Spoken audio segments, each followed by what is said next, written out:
Bang! Neeves Knives. I'm Jared, and we have 6 amazing knives I have in for sharpening that I just had to show you guys. We also have the most amazing sounding knife I've ever heard, and I've heard a lot of amazing sounding knives. This knife has the best acoustics ever, but let's start this off with the Protec Malibu with a beautiful deep hollow grind, super thin behind the edge, very nice. These knives are really awesome.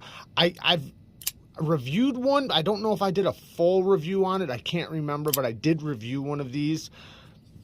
Deep carry clip. Protec's clips are amazing. They're inset with flat screws. This is aluminum scaled, so it's very light.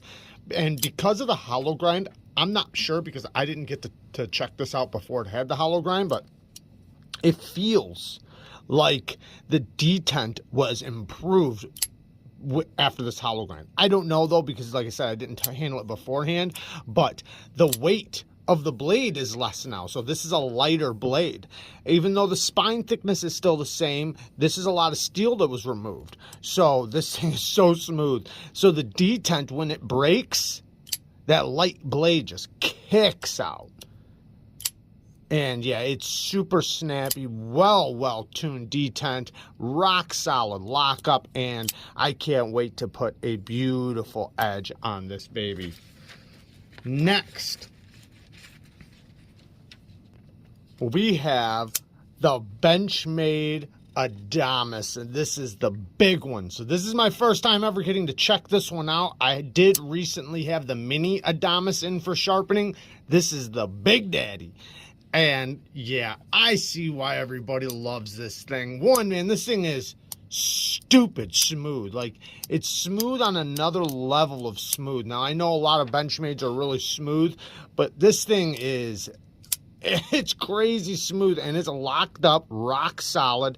Maybe a tiny bit of play towards the lock, but it doesn't matter with a knife like this because this knife doesn't fall under the same standards as like a frame lock because it has a crossbar lock. So this bar goes behind the tang. Now, in order to fail this, there's springs pushing this bar up already. So you don't really have to worry about it slipping, but it basically, in order to push this blade down, you'd have to snap that crossbar, you know, either break it or break it through the back of this. So that would take a lot of force to do.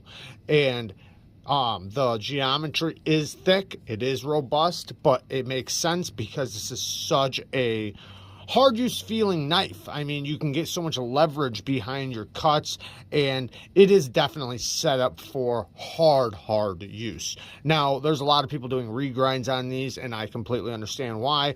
People want better cutting performance, you know, with their hard use tough knife, and I don't blame them. I probably would too, but if you want a tough knife, this is definitely a great example of a tough knife.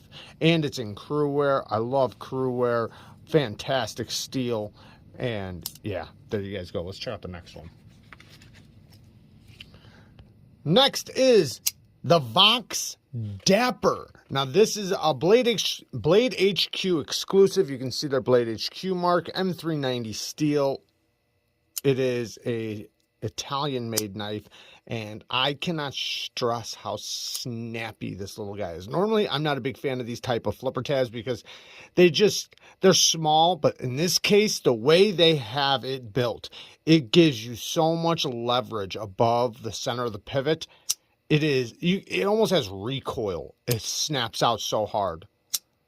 It's crazy how snappy this little guy is. And it is a liner lock, so it does lock up, but it almost feels like one of those double detent knives. It's so snappy. Ergo's really nice. It does have a reversible wire clip that is deep carry. Access to the liner is really nice. It is a little bit thicker, more on the robust side for such a small knife, and that's pretty common with a lot of the Italian made knives. It does have a clip point Bowie style blade, kind of, but it's a clip point either way. And it is in for a sharpening, so we will put a beautiful V ground edge on here. Right now we have a convex edge that I can see was honed quite a bit. And then you see we do have some damage to the finish over here. I'm guessing it was possibly attempted to regrind it. So if I was going to give my recommendations on how to fix this, I would say get some sandpaper, get like 100 grit, 200 grit, and 300 grit. But basically whatever you can under 300 grit, and then finish with a 300 grit sandpaper and tape off the lines around right here a little bit higher or a little bit spaced away. You want to line it up perfectly right here, but then right here go a little bit higher than this line. Otherwise the sandpaper will scratch the tape. But then take your sandpaper and put it on something flat, something that's like a piece of wood or something, and just scratch it and go upward. Don't go back and forth, because if you go back and forth, you're going to make zigzags. You want to make it just go one direction, and do that all the way up. You can go back and forth on the first couple, but then when you finish it, try to do just, straight passes one direction, or you can go downward. Doesn't matter.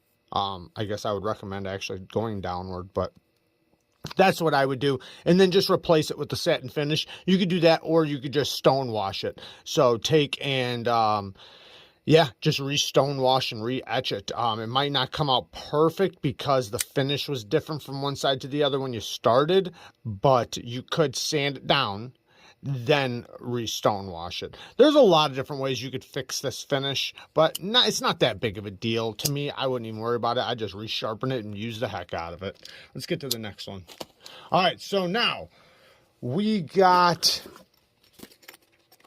this next one is the F5.5. Now this one has a new BGM regrind done on it, so it's still a flat grind. Trying to get that out of my mouth. It's still a flat grind, but it's a regrind done by BGM knives to make this thing nice and thin behind the edge. These knives are really awesome. I don't know if I did a full review on it, but I did have one of these in my Carta that I did have in some videos, and I did test and use. I believe I did a full review on it. Yes, I did. The micarta version, but nice and slicey, especially now because it has this beautiful regrind done on it. And I have sharpened this one. I put a medium grit edge on there. It came out really good. The steel felt really good on the stone. This is Elmax steel. You can see right there. The action on these is amazing. Fantastic detent. These are just, super well tuned. Riet is the OEM, so, you can expect really good action from them. So, awesome knife. And I'm not a big fan of this type of carbon fiber, or at least the checkered carbon fiber. I would have preferred them just do this crosscut section on the flats here. I do like this section, of the crosscut sections around the edges, but that would have been nice to see on the flats. I'm just not big on the checkered carbon fiber like that. But yeah, fantastic knife though. Let's get to the next one. Next is a JCAP. Now, this is the original JCAP, the one that was done by Wiha.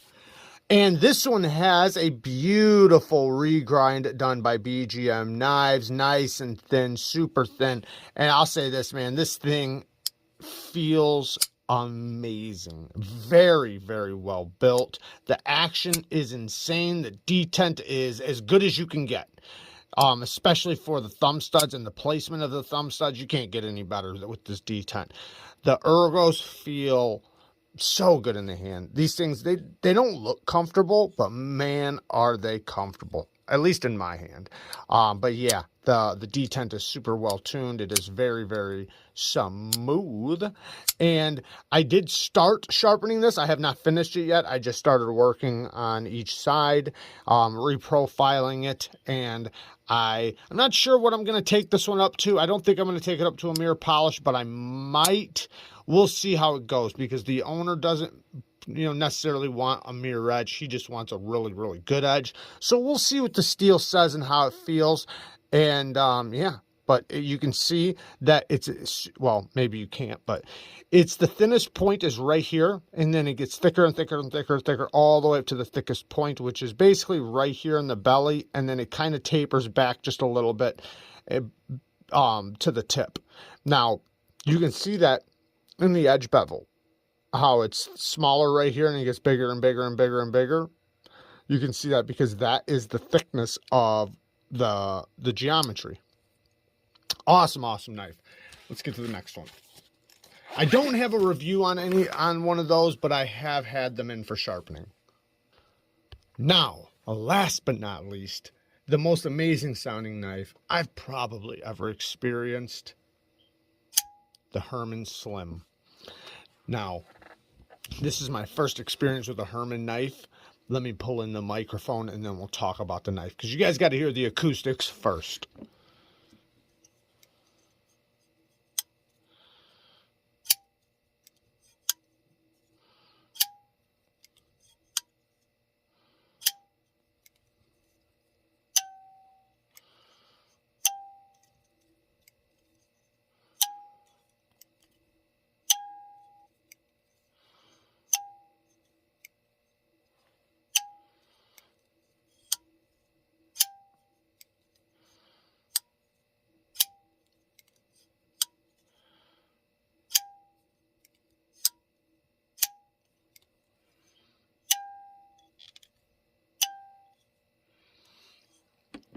No, that is not the clip. I know a lot of people think, because a lot of times when you hear that vibration, you think it's the clip. It is not the clip at all.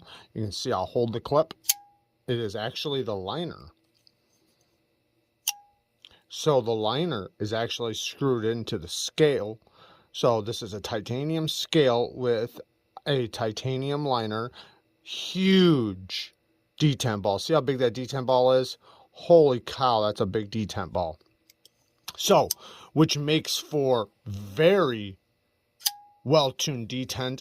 The flipper tab is a little pokey, the way it's shaped. I would prefer not so pokey of a flipper tab, but it's not like it's a crazy strong detent, so it's still fine. It's not something that, you know, would bother you too much, because it is such a well-tuned detent, so it's not bad. Now, the scales have this very nice milling pattern. The hardware, same thing, beautiful milling pattern. You can see the HERMANN signature there. Then you can see the polished off screws that screw in from this side. Awesome clip. They even put a little extra room under the clip. And yeah, this thing is just beautiful. Look at how that pivot is fit inside there with the swirly pattern. This thing is extremely well done. Then we have a cross-cut carbon fiber backspacer. Very beautiful. Kind of an orange peeled finish on the edges of the titanium. The blade is a stone-washed M390 blade. That is, I guess you'd say a drop point. You can see how they have a beautiful swedge up top here to bring some stability out to the tip to make it a little stronger. Then we have a, you know, not a finger choil, and we're going to actually talk a little bit more about this one because it's in for sharpening. But we did run into a little issue, and me and the owner of the knife did figure it out and exactly what to do about it. But when I sharpen this, the owner wants the edge laid back. So the geometry is pretty decent on this. It's you know, it's nice and thin behind the edge, you know, and a full flat grind is going to make it cut pretty good. But he wants to lay back the edge angle, you know.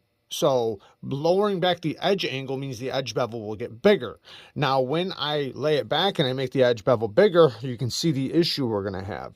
We are going to hit the plunge grind. And this is basically what will end up happening. It will look like this after sharpening. You see this little smile back there? That's what will wind up happening. This is S90V, and it took a beautiful edge. This is the Miguron Karaki. I forget the name exactly. But anyways, the point is that I'm going to wind up hitting the plunge grind. There's no way around it. The only way I could avoid hitting the plunge grind is if I keep the same edge angle that's already on it, and I try my best not to remove hardly any steel. And I still have a very likely chance of hitting it. It's just the edge butts right up to it. They don't give you anything to remove before it hits the plunge. It's already hitting the plunge right now. So what we decided is that I'm just going to sharpen it, lay back the edge angle, and sharpen it accordingly, exactly the edge how he wants.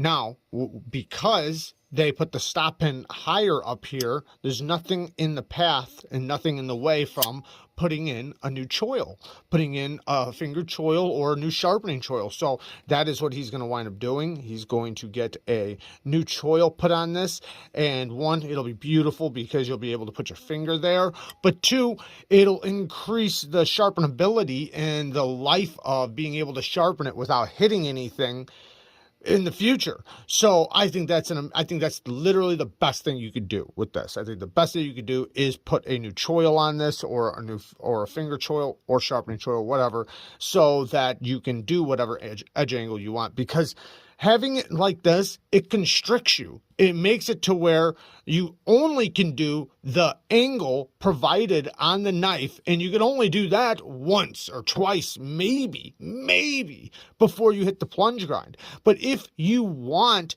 to get better cutting performance or whatever out of the knife, and you want to lay back the edge angle, it's impossible for you to do without hitting the plunge grind, which it sucks. You know, you don't want to be constricted down to just one edge angle. You know, nobody wants to do that. You want to be able to have the choice with your knife on what edge you want to put on your knife. You don't want to be restricted to only one angle. So awesome idea and plan. I think that this is going to go really good, and I can't wait to sharpen it. The access to the lock bar is really good. Very smooth on the drop. Flies out there really strong, very comfortable in the hand, and it's going to be even better once we have a little choil right there. But even without it, very comfortable. This is an amazing knife, and I can see why some of the people I've seen talk about these love them so much, because it is extremely well done. And the only thing it needs is a better plunge grind, kind of similar to the Shurogoroffs. But there you guys go. I love you guys. Thank you guys for watching. Peace.